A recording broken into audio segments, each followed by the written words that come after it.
Yo,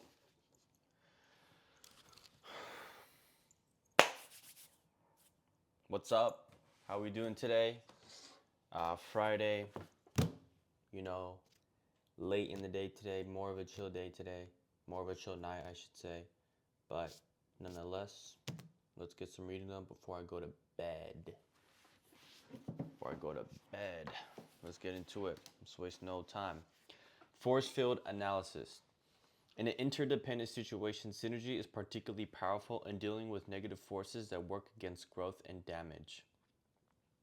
Sociologist Kirk Lewin developed a force field analysis model in which he described any current level of performance or being as a state of equilibrium between the driving forces that encourage upward movement and the restraining forces that discourage it. Driving forces generally are positive, reasonable, logical, conscience, and economic.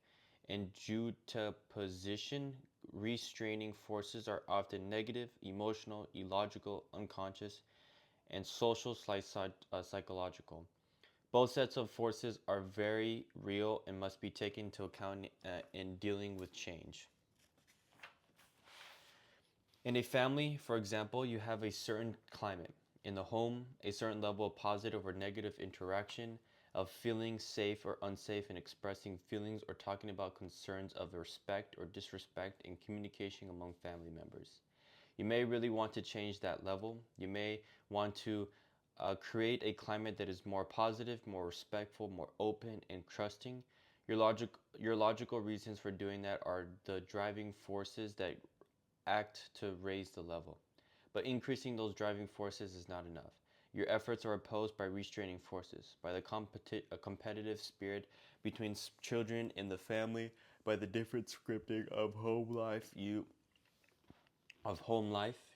and your spouse have brought to the relationship, by habits that have developed in the family, by work or other demands on your time and energies. Increasing the driving forces may bring results for a while, but as long as the restraining forces are there, it becomes increasingly harder. It's like pushing against a spring. The harder you push, the harder it is to push until the force of the spring suddenly thrusts the level back down.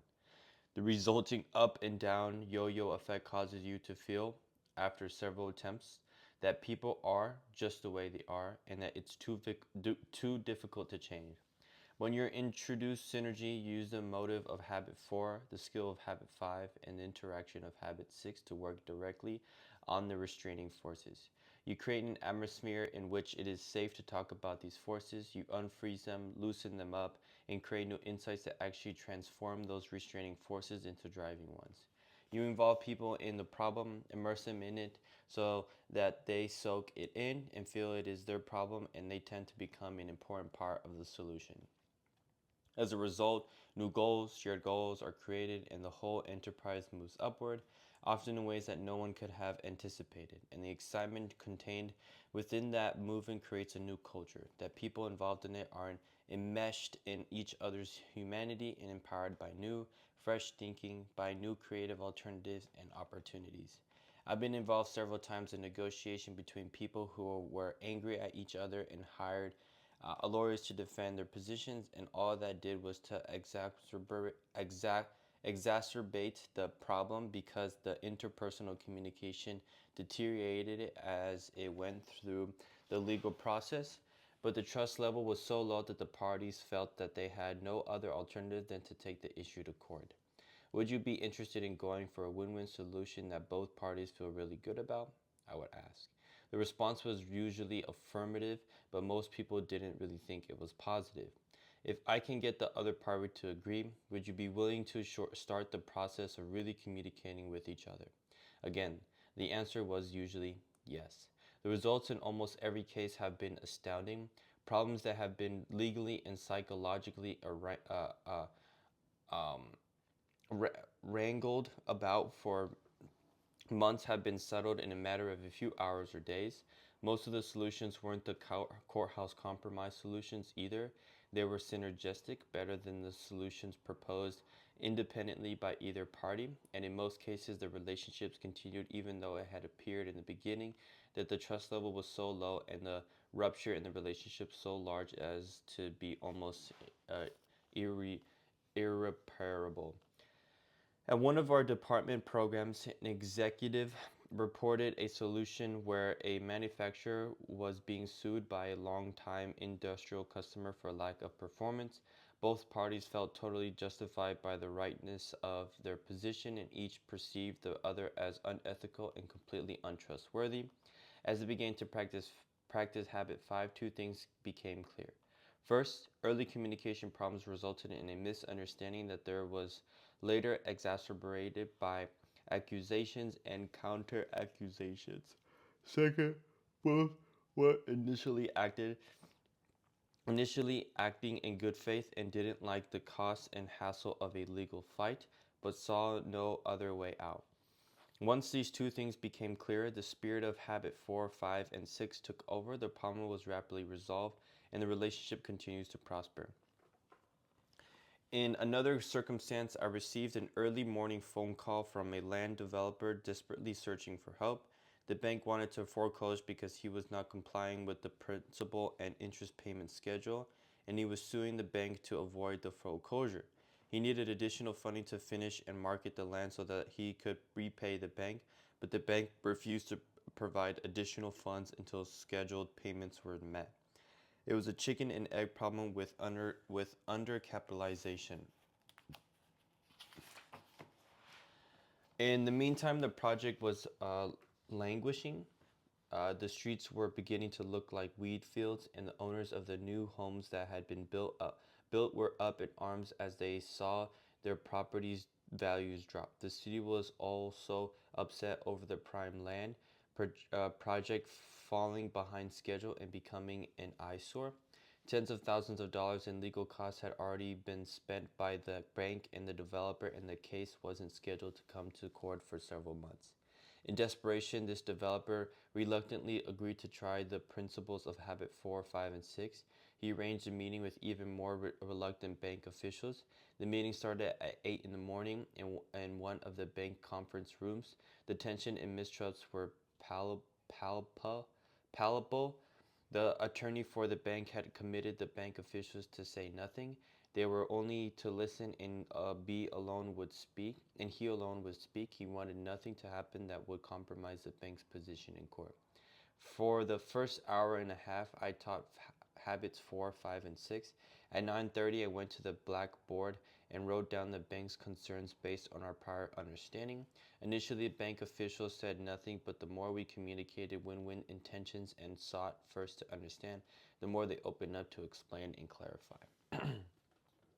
As they began to feel understood, the whole atmosphere changed, and a sense of momentum of excitement over the prospect of peaceful settling the problem was clearly evident.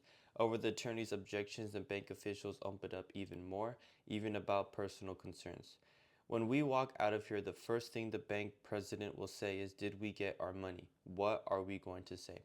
By 11 a.m., the bank officers were still convinced of their rightness, but they felt understood and were no longer defensive and officious. At that point, they were sufficiently open to listen to the developer's concerns, which we wrote down on the other side of the blackboard. This resulted in deeper mutual understanding and a collective awareness of how poor early communication had resulted in misunderstanding and unrealistic expectations, and how continuous communication in a win-win spirit could have prevented the subsequent major problems from developing. The sheer sense of both chronic and acute pain combined with a sense of genuine progress kept everyone communicating. By noon, when the meeting was scheduled to end, the people were positive, creative, and synergistic and open to keep talking. The very first recommendation made by the developer was seen as a beginning win-win approach by all. It was synergistic on an improve, and at 12:45 p.m., the developer and the two bank officers left with a plan to present together to the homeowners association and the city. Despite subsequent complicating developments, the legal fight was aborted and the building project continued to a successful conclusion. I'm not suggesting that people should not use legal processes. Some situations absolutely require it, but I see it as a court of last, not first resort. It is used too early, even in preventive sense. Sometimes fear in the legal paradigm creates subsequent thought and action processes that are not synergistic.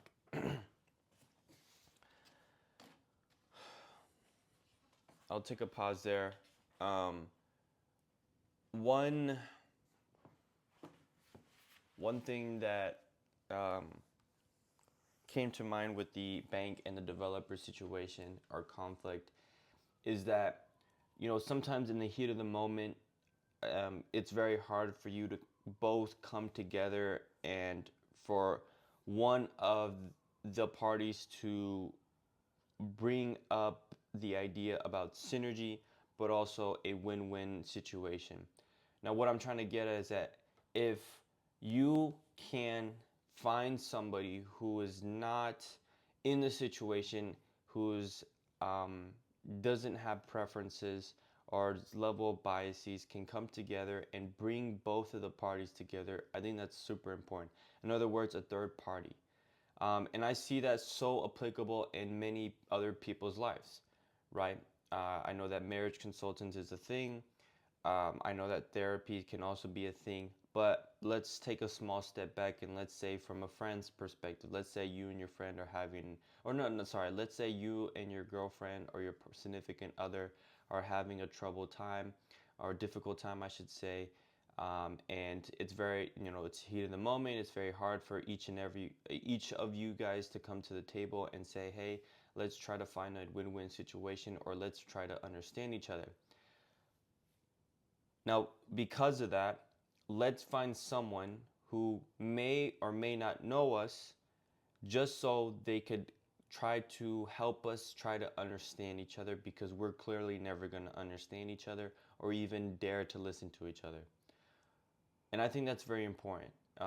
And if someone has the level or sane mindset during that period of time to think about someone else to help you guys in that situation, by all means, go for it. And much like this in this situation about the developer and banker, they found him. He was able to come to a conference room to talk for several hours and try to help the situation out, not result to court or go to a whole bunch of legal processes and, eventually end up paying a lot of money. So not only will it help out a lot better, but it'll be cheaper. So yeah, I thought that was insightful. And yeah, I'll see you guys tomorrow. Good rest of your night.